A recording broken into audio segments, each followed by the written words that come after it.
talk about the inferior aspect, this is the region that we're referring to. It's this kind of right ventricular free wall.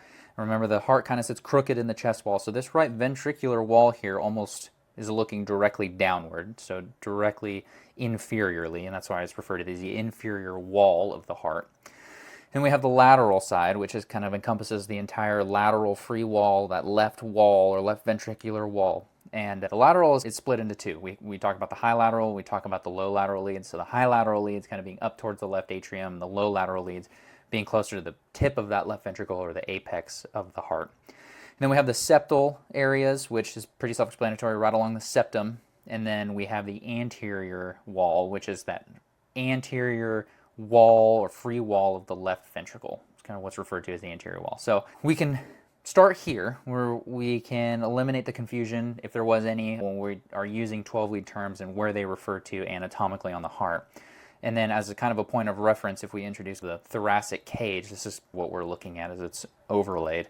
You can see the heart sits a little bit crooked, and then you can see there where the high lateral refers to, low lateral, septal, anterior, inferior, etc. Really, there's 5 main anatomical points for us to remember, and it's really just identifying where each of these regions are, and with practice it'll come a little bit easier. So jumping right in, we have the right coronary artery and we have the posterior descending artery. So that right coronary artery is going to perfuse that inferior aspect of the heart all the way down to here. So this posterior descending artery is obviously covering the entire backside or posterior wall of the heart. It started there because I'm going to come back a little bit later, and that's important when we talk about something referred to as coronary dominance. And then we have the left main coronary artery. And this left main coronary artery is this small little branch right here, right before the left main bifurcates into the left circumflex, which covers the lateral side of the heart. And then we have the left anterior descending artery, which covers the septal and anterior areas of the heart, or the LAD, often referred to as the widowmaker, which most people have heard of that.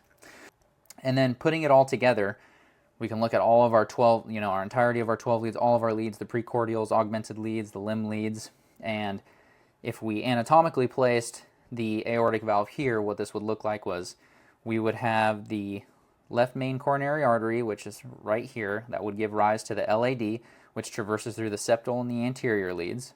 And then off of the left main, we also have the left circumflex, which covers V5 and V6, and those are considered the low lateral leads. And just think of it anatomically, when you're placing the 12-lead stickers, where do you place them?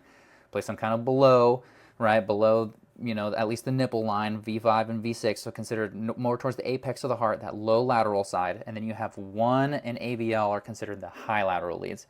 In Series 2, we'll kind of break down what the limb leads are, augmented limb leads, what they mean in terms of which areas of the heart they're looking at.